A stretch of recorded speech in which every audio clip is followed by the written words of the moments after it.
Bismillahirrahmanirrahim. Assalamu alaikum friends. Hope you are all fine and doing well. Welcome back to my channel and welcome back to another new video. आज आपके साथ share करने वाली हूँ मैं dhaba style मूंग दाल की recipe. बहुत ही मज़े की बन के रेडी होती है क्योंकि मैं इसको रोस्ट करके बनाती हूँ। मोस्टली ऐसा होता है कि हम लोग दाल मूंग को भी पतला सा करके बना देते हैं, लेकिन अगर आप इस तरह से इसको भून कर रेडी करते हैं और तंदूर की रोटी के साथ इसको अगर सर्व किया जाए तो ये बहुत ही मज़े की और बहुत फ्लेवरफुल लगती है। चलते हैं इसकी प्रिपरेशन की तरफ। यहाँ पे मैंने इसको बहुत ही अच्छे से वॉश करके जितनी मुझे रिक्वायर्ड थी इसकी क्वांटिटी, उसको अच्छे से वॉश करके थोड़ी देर के लिए भिगो के रख दिया था।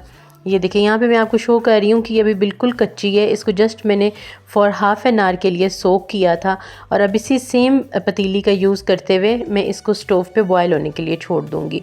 जस्ट इसको 10 मिनट्स लगेंगे बॉयल होने में। आपने बहुत ध्यान रखना है क्योंकि अगर दाल मूंग ज़्यादा बॉयल हो जाए तो ये फिर इसका जो टेक्स्चर है वो ख़राब हो जाता है और खिली खिली सी बन के बिल्कुल भी रेडी नहीं होती है। ये देखें, ये वाला टेक्सचर हमें चाहिए। मैं एग्जैक्ट आपको वीडियो में शो कर रही हूँ और अगर इस टेक्सचर में आपकी दाल आ जाए तो then your dal is perfectly done. अब चलते हैं हम फाइनल इसकी कुकिंग की तरफ और उसके लिए मैंने कढ़ाई को स्टोव पे रखा है। कोई सी भी पैन का आप यूज़ कर सकते हैं। उसके बाद मैंने इसके अंदर as per required oil add कर दिया और साथ ही मैं इसके अंदर चॉप्ड अनियंस ऐड कर दूंगी। दालों वगैरह में मेरी कोशिश होती है कि मैं अनियंस को चॉप्ड करके ऐड करूं। एक तो इससे मसाला बड़ा अच्छा सा भुना जाता है और दूसरा थोड़ा सा जल्दी मसाला भुना जाता है क्योंकि अनियंस हमारे बहुत ही छोटे छोटे से साइज़ में कटे होते हैं।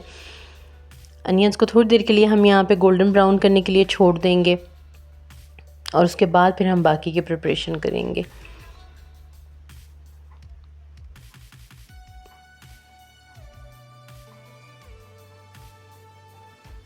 और यहाँ पे अनियंस हमारे सॉफ्ट होने लग गए हैं, इनका थोड़ा बहुत कलर चेंज होने लग गया। तो इस टाइम पे मैं इसके अंदर 2 स्पाइसेस ऐड करूँगी जिनमें मैंने 1 स्पून क्यूमिन की ऐड की है, सफ़ेद ज़ीरा जिसे हम कहते हैं, और साथ में 1 स्पून ही मैं इसके अंदर टर्मरिक पाउडर की ऐड कर दूंगी। अच्छा, जब भी आप दाल मूंग प्रिपेयर करें तो इस टाइम पे जब हम अनियंस को फ्राई कर रहे होते हैं आप ये 2 स्पाइसेस ऐड करें। ट्रस्ट मी, इनका फ्लेवर बहुत मज़े का आता है। थोड़ी देर के लिए हम यहाँ पे इनको कुक कर लेंगे और उसके बाद इस स्टेज पे मैं इसके अंदर जिंजर गार्लिक का पेस्ट ऐड कर दूंगी। 1 टेबलस्पून मैंने इसके अंदर ऐड करना है और इसको भी हम अनियंस वगैरह के साथ बहुत ही अच्छे से भून लेंगे।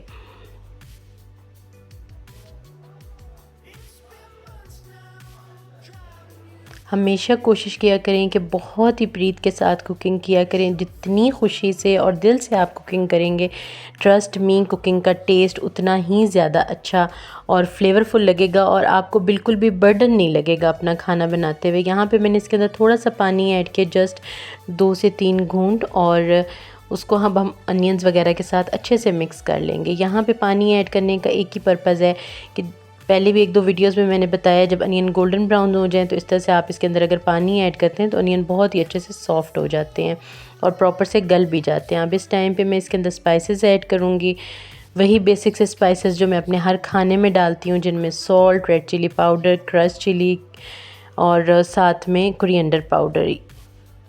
इन तमाम स्पाइसेस को हम यहाँ पे अनियन के साथ बहुत ही अच्छा सा मिक्स कर लेंगे और इस टाइम पे ये प्रॉपर से कुक होने चाहिए।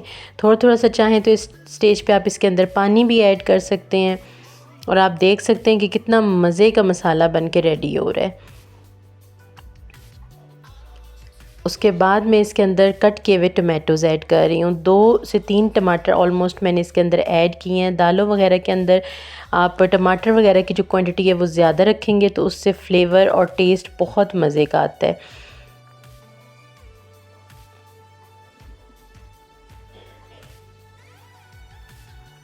थोड़ी देर के लिए अब हम यहाँ पे टमाटर को इतना कुक करेंगे कि टमाटर अच्छे से गल जाएं। और टमाटर गलाने की एक टिप है कि आप जब टमाटर ऐड करते हैं उसको थोड़ी देर के लिए आप ऑयल के साथ कुक करें और उसके बाद लाइट सा पानी लगा के इसको 2 से 3 मिनट्स के लिए दम पे रख दें, बहुत ही स्लो फ्लेम पे। तो बिलीव करें कि बहुत ही अच्छा टमाटर गल जाता है, चाहे जितना मर्ज़ी सख्त टमाटर हो और जितना मर्ज़ी आपने बड़ा बड़ा सा कट किया हो। यहाँ पे ये देखें, इंतहाई मज़े का और बहुत ही अच्छा सा हमारा ये जो मसाला है बन के रेडी हो चुका है। अब थोड़े बहुत जो हमारे टोमेटोज़ के पीसेस रह गए हैं कच्चे, उनको इस तरह से मैं स्पून की हेल्प से मैश करके बारीक कर लूँगी।